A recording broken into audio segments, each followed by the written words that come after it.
Dr. Zara Blackwood bought the excavation rights to an entire buried civilization for 75 cents at a Ministry of Cultural Heritage auction in London.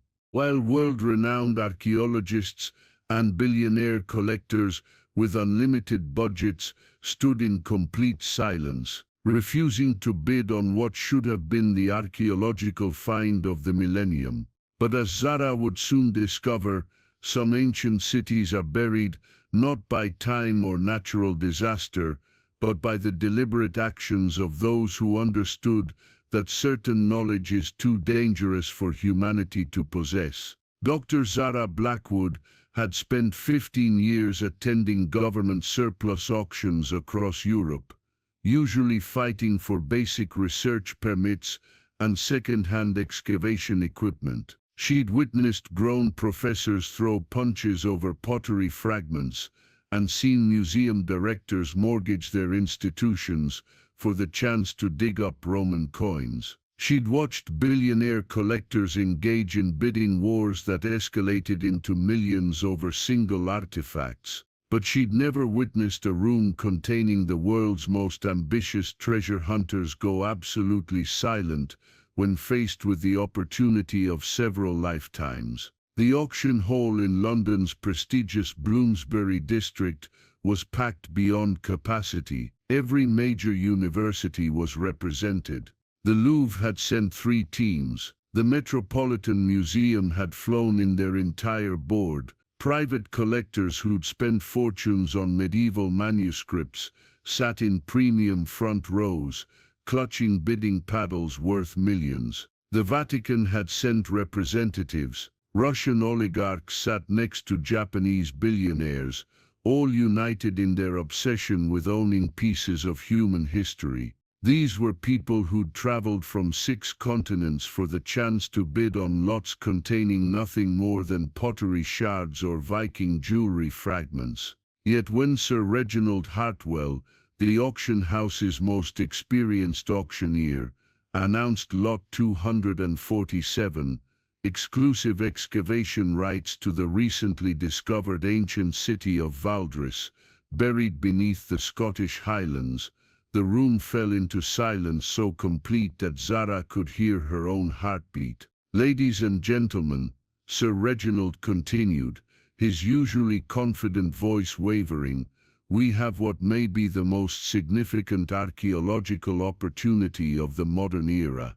A display screen flickered to life, showing satellite imagery that made Zara's breath catch. The images revealed massive structures buried beneath unremarkable Scottish moorland. Satellite imaging has confirmed an intact city spanning over 200 acres, with structures dating to approximately 800 CE. Initial surveys suggest a massive library complex, an astronomical observatory surpassing anything built in medieval Europe, and what appears to be an alchemical laboratory of unprecedented sophistication. Zara leaned forward, her instincts vibrating with excitement. An 8th century city in Scotland, with advanced facilities. Such a discovery would revolutionize everything historians knew about medieval Celtic civilization. The Scottish Heritage Ministry is offering complete excavation rights for 5 years,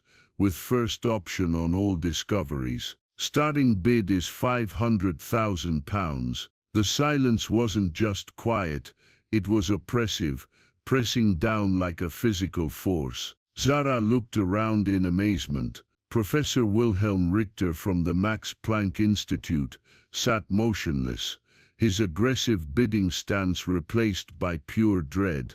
Amara Hassan from Cairo's museum, who'd once bid £2.3 million for a single manuscript, stared at her hands as if in prayer.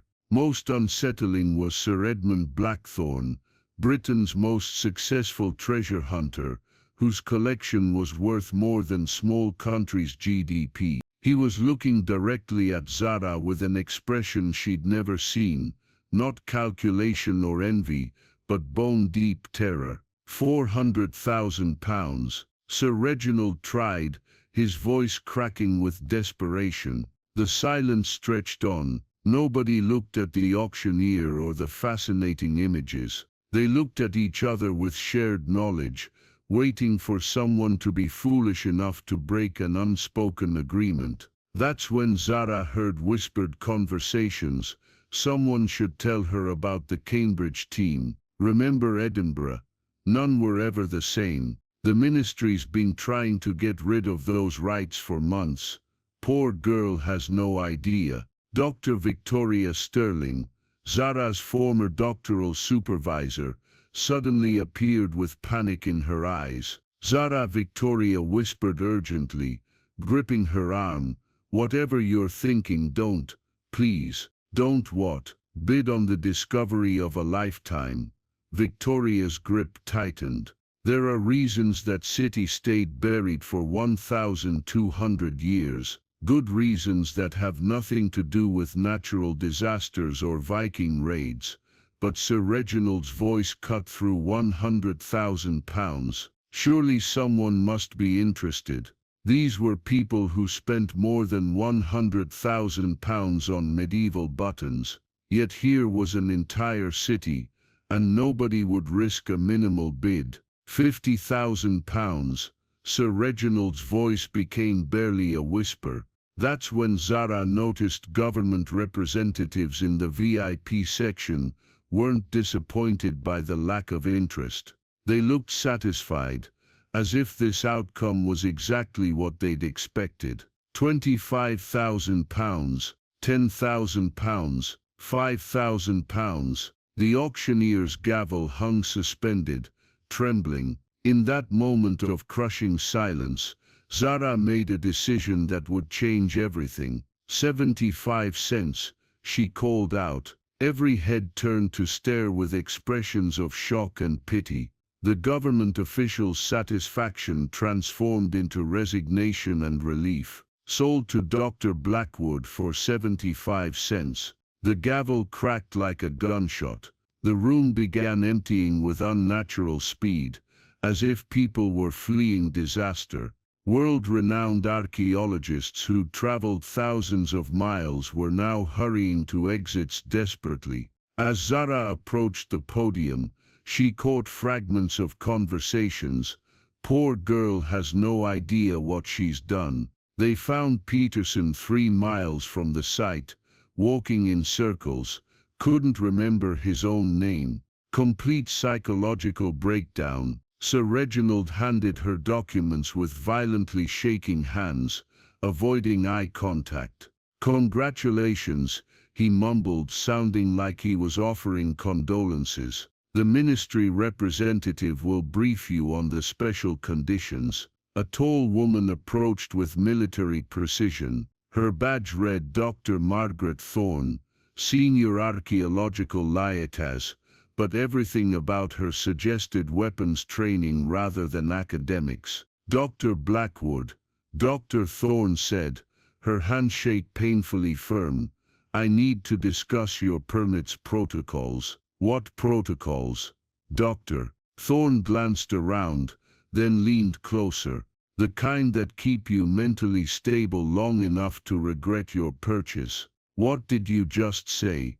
But Thorne was already walking away. "Report to ministry offices tomorrow, 9 a.m. Come alone. Don't discuss this with anyone. And Dr. Blackwood, reconsider whether 75 cents was the bargain you think." Alone in the empty hall, Zara noticed expensive cars still parked across the street, luxury vehicles with tinted windows positioned to watch the exit. Someone was waiting to see what the foolish woman would do next. Zara spent a sleepless night researching Valdres. What she found deepened the mystery. The city had been discovered 6 months ago during a wind farm survey.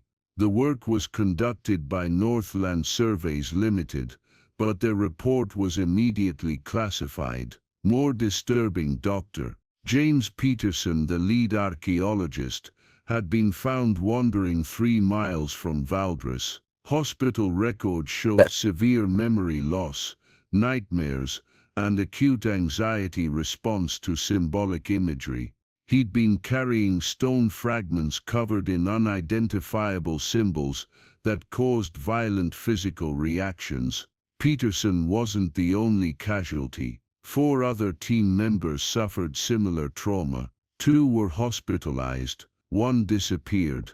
Dr. Sarah Cunningham quit archaeology entirely, now working as a librarian in Wales. The ministry meeting raised more questions. Dr. Thorne led Zara through underground offices that seemed designed for intelligence work. Security classified filing cabinets lined the walls. "Your permit has unique requirements," Thorne began, handing over thick legal documents. "You must report discoveries immediately before documenting them. All materials stay on site until our specialists examine them, and you're required to submit to psychological evaluation before and after significant discoveries." Why would excavation require mental health monitoring? Because Valdres isn't just archaeological, it's a containment facility. We need to ensure anyone entering remains stable enough to follow protocols. Containment facility. What's being contained? Knowledge. Specific knowledge deemed too dangerous for academic study. Thorne spread out a site map. The city has concentric circles around a central complex. Outer rings contain normal structures, but moving toward the center, buildings become unusual, architecture changes, materials become unfamiliar, and the symbols. She looked at Zara with genuine fear. The symbols aren't Celtic, Latin, Norse, or any known writing system. There's something else that has documented psychological effects on extended study. Ancient architecture causing mental illness isn't scientifically possible. Peterson and 3 others receiving psychiatric treatment would disagree. Thorne leaned forward. "Are you certain you want to proceed?" Zara wavered, but 75 cents for potentially the most significant discovery in British history was still 75 cents. "I'm proceeding," Thorne sighed. "Then God help you. Once you see what's buried under Valdres, you'll understand why we've tried so hard to keep it buried." The drive to Valdres took Zara through desolate Scottish landscape. Rolling highlands gave way to barren moors. By the time she reached coordinates, she hadn't seen another human for hours. The site was marked only by a placard and fence around 5 acres of unremarkable moorland, but radar readings showed massive buried structures. She set up base camp and began preliminary work, but became aware she wasn't alone. Fresh tire tracks suggested heavy specialized vehicles, possibly military or scientific. Someone had been here recently. At the northwest corner she found a section that had been excavated then carefully concealed. Professional work but hurried. Buried beneath were fragments of modern equipment, cameras, tablets, monitoring devices, all deliberately destroyed.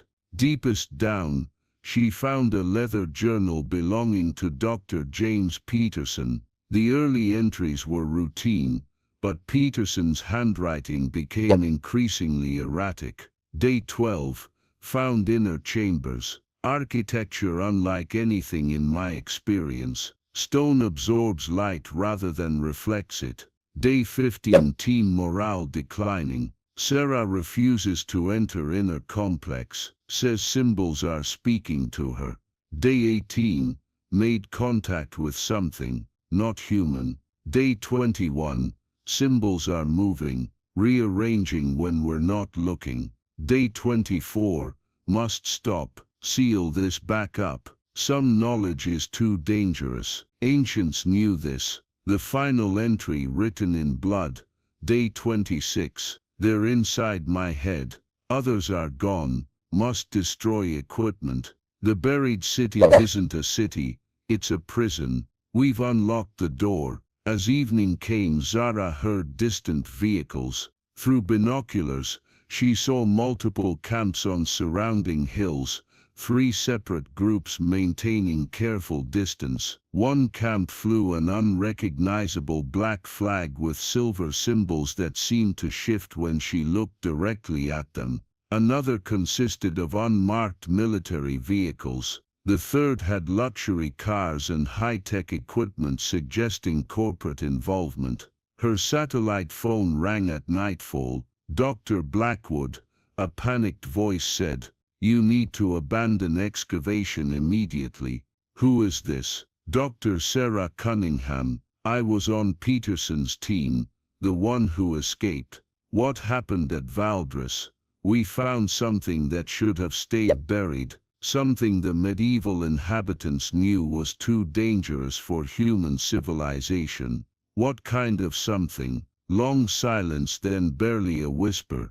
"Evidence that humanity isn't the first intelligent species here. Proof the previous species wasn't extinct. They were imprisoned by our ancestors, using knowledge we've forgotten how to control." "That's impossible. Listen carefully. The groups watching you have different goals. Some want to use what's buried. Others want it to stay buried. At least one wants to set it free." Static crackled. "Don't enter the central chamber alone. Don't translate symbols without protection. And don't let them know you understand what you found." "Let who know?" "The things that have waited 1,200 years for someone to dig deep enough to reach them." The line died. That night, listening to activity from the watching camps, Zara realized her 75-cent purchase was no bargain. She'd bought the right to uncover something multiple governments, private organizations, and possibly non-human entities all had plans for. Whatever lay beneath Valdres was worth killing for, dangerous enough to suppress, and significant enough to attract forces beyond normal archaeology. Tomorrow she would start digging. Dawn broke over the Scottish Highlands with an unnatural stillness that made Zara's skin crawl. The watching camps had been active all night. She'd heard vehicles moving, radio chatter in multiple languages, and what sounded disturbingly like construction work. But now, as she prepared to begin her excavation, an oppressive silence had settled over the entire area. Zara started at the northwest corner where Peterson's team had begun their work. As she carefully removed layers of soil and stone, following proper archaeological protocols, despite her growing unease, she discovered that the previous team had barely scratched the surface of what lay beneath. The first structure she uncovered defied everything she knew about 8th century Celtic architecture. The stones were perfectly fitted without mortar, but they weren't made of any material she recognized. They appeared to be some kind of black crystalline substance that seemed to absorb light rather than reflect it, creating an unsettling visual effect that made her eyes water when she looked directly at it. But it was the symbols carved into these impossible stones that made her hands tremble as she photographed them. They weren't random decorative elements. They formed complex, interconnected patterns that seemed to shift and change when viewed peripherally. More disturbing still, the symbols appeared to be three-dimensional, carved not just into the surface, but somehow extending deeper into the stone than should be physically possible. As Zara worked to expose more of the structure, she began to hear something that made her blood run cold. A low humming sound, barely audible but definitely present, seemed to be coming from beneath the ground. It wasn't mechanical, it had an organic quality that suggested something alive. Her satellite phone buzzed with an incoming message from Dr. Margaret Thorne. "Seismic readings from your location are off the charts. Whatever you're doing, stop immediately and evacuate." But before Zara could respond, the humming intensified, and the symbols on the exposed stones began to glow with a faint, pulsing light that matched the rhythm of her own heartbeat. That's when she heard footsteps behind her. Zara spun around to find herself surrounded by representatives from the three camps she'd observed on the surrounding hills. But these weren't ordinary archaeologists or government officials. The first group was led by a woman in expensive business attire who introduced herself as Director Elena Vasquez of the Kronos Institute, a private research organization Zara had never heard of. Dr. Blackwood, Vasquez said with practiced calm, "You've just activated something that's been dormant for over a millennium. We're here to help you understand what you've stumbled into." The second group consisted of military personnel in unmarked uniforms, led by a stern-faced colonel who identified himself only as Mitchell.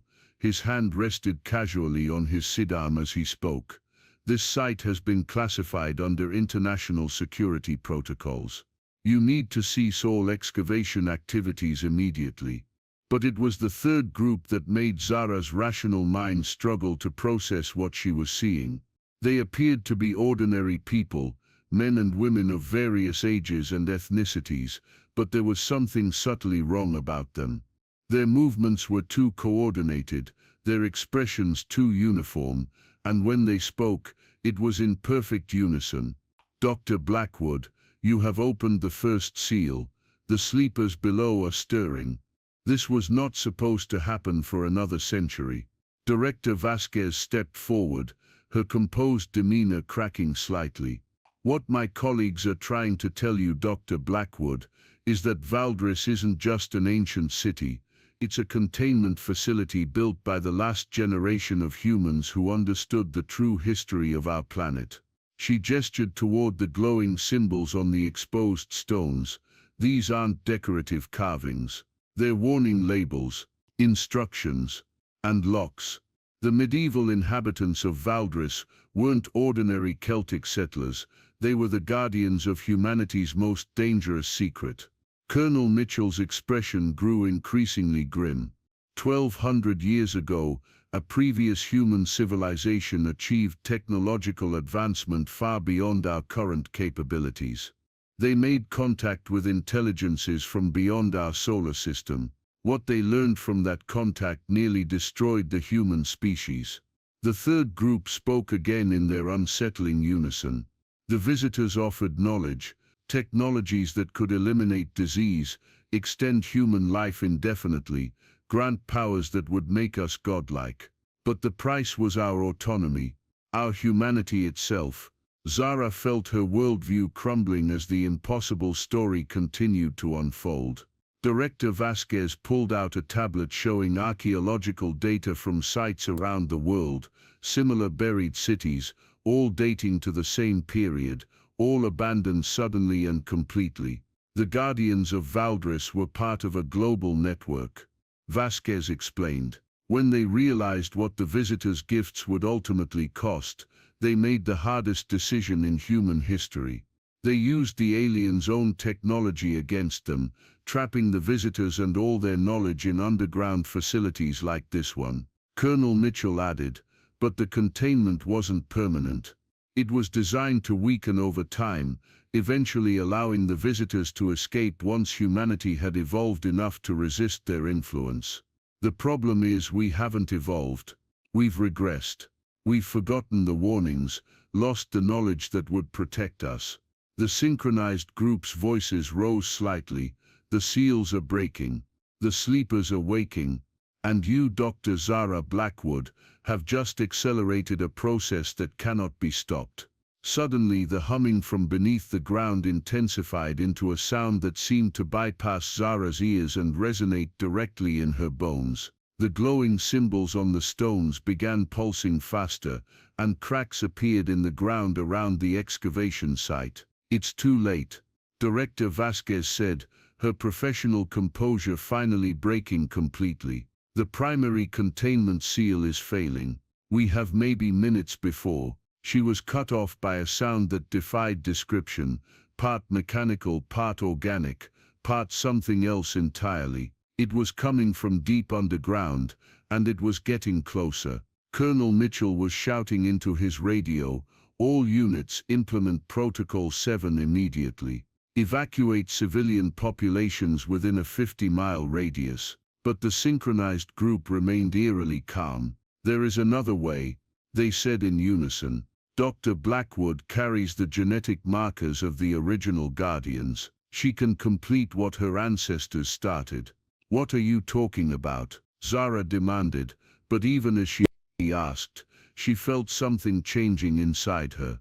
The symbols on the stones seemed to be communicating directly with some part of her mind she hadn't known existed. Director Vasquez grabbed her arm. Your family name Blackwood, it's not Scottish, it's a translation. Your ancestors were called the Pole in the old tongue. They were the last keepers of the binding knowledge. Images began flooding Zara's mind, not memories, but inherited knowledge awakening after centuries of dormancy. She saw the ancient city as it had been, populated by people who looked remarkably like her. She witnessed the arrival of the visitors, beings of impossible beauty and terrible purpose, who offered humanity transcendence at the cost of everything that made them human. She watched her ancestors make the ultimate sacrifice, using their own life force to power the containment systems that would hold the visitors for over a millennium. And she understood, with horrible clarity, what was now required of her. The binding ritual, she whispered, the words coming from knowledge she'd never learned. It needs to be renewed. But the cost, the synchronized group nodded as one. The Guardians gave their lives to create the seals. To renew them requires the same sacrifice. The ground beneath the excavation site split open with a sound like thunder, revealing a chamber that glowed with the same pulsing light as the symbols. But this wasn't empty space. It was filled with something that hurt to look at directly, something that existed in more dimensions than human vision could process. From the depths came voices, speaking in harmonies that no earthly throat could produce. They weren't speaking English, but somehow Zara understood every word. Little Guardian, you have awakened us too soon. Your species is not ready for our gifts, but we are patient. We will wait, as we have waited, until you learn to properly appreciate what we offer. Colonel Mitchell's forces had arrived in full tactical gear, but their weapons were useless against entities that existed partially outside normal space-time. Director Vasquez's equipment was registering energy readings that broke her instruments. But Zara felt the inherited knowledge of her bloodline surging through her consciousness. She understood now why her 75-cent purchase had been possible. The auction had been arranged by descendants of the other Guardian families, using government resources to find someone with the genetic heritage necessary to renew the seals. You won't wait, Zara said, her voice carrying authority that surprised her. You'll return to the prison my ancestors built for you. She placed her hands on the glowing symbols, and power that had slept in her DNA for 40 generations awakened. The binding ritual wasn't just about containing the visitors, it was about transforming the Guardian into a living lock, a human being whose life force would power the containment for another 1,000 years. But as the ancient knowledge flooded through her, Zara realized something the original Guardians hadn't understood. The ritual didn't have to require death. It required transformation, yes, but not annihilation. Instead of pouring her life into the seals, she poured her humanity. She became something more and less than human, a living bridge between dimensions, a conscious Guardian who could monitor the containment and adapt it as needed. The visitors' forms wavered and began to fade as the renewed seals took hold. Clever little Guardian, their harmonized voices said with what might have been approval. You have learned what your ancestors did not. Perhaps your species has evolved after all. We will wait, and when you are truly ready for transcendence, we will return. The chamber sealed itself, the symbols dimmed, and the impossible humming faded to silence. 6 months later, Dr. Zara Blackwood, or the entity that had once been Dr. Zara Blackwood, sat in a comfortable office in London, reviewing archaeological reports from around the world. To most observers, she appeared completely normal, perhaps a bit more successful than before, having received a substantial research grant from the mysterious Kronos Institute. But those who knew how to look could see the changes. Her eyes now held depths that hadn't been there before. She could perceive things that existed beyond normal human senses, and occasionally, when she thought no one was watching, symbols would briefly appear on her skin before fading away. The other Guardian sites around the world had automatically strengthened when Valdris was renewed. Director Vasquez's organization, she now knew, was comprised of descendants of the other Guardian families, working to preserve humanity by monitoring the containment systems. Colonel Mitchell's military unit had been reassigned to work with the Kronos Institute, providing security for sites that officially didn't exist. And the synchronized group, the last unchanged descendants of people who'd been partially transformed by the visitors centuries ago, had returned to their hidden communities, content to wait for the next time humanity might need their unique perspective. As for the excavation site at Valdris, it appeared to be nothing more than unremarkable Scottish moorland. The symbols, the chambers, the evidence of impossibility, all of it had returned to a dormant state that would remain invisible to conventional archaeology. Zara kept Peterson's journal in her desk drawer, along with a letter she'd written to be delivered to the next Guardian, should the seals ever weaken again. In it she'd described the true cost and true reward of the binding ritual, not death, but transcendence into something that could protect humanity from gifts it wasn't ready to receive. The most remarkable part wasn't that she'd purchased a buried city for 75 cents, it was that she'd paid that modest price to become the guardian of secrets worth more than entire nations, secrets that would remain safely buried until humanity evolved enough to handle the truth about its place in a universe far stranger and more wonderful than anyone could imagine. And in the quiet moments between her official duties, when she allowed herself to fully perceive the multidimensional reality that surrounded her, Zara Blackwood smiled, because she knew that when humanity was finally ready for the visitor's return, it would happen not through conquest or deception, but through invitation from guardians who understood the difference between power and wisdom. The 75 cents had been the best investment in human history, not because of what it had purchased, but because of what it had prevented from being sold.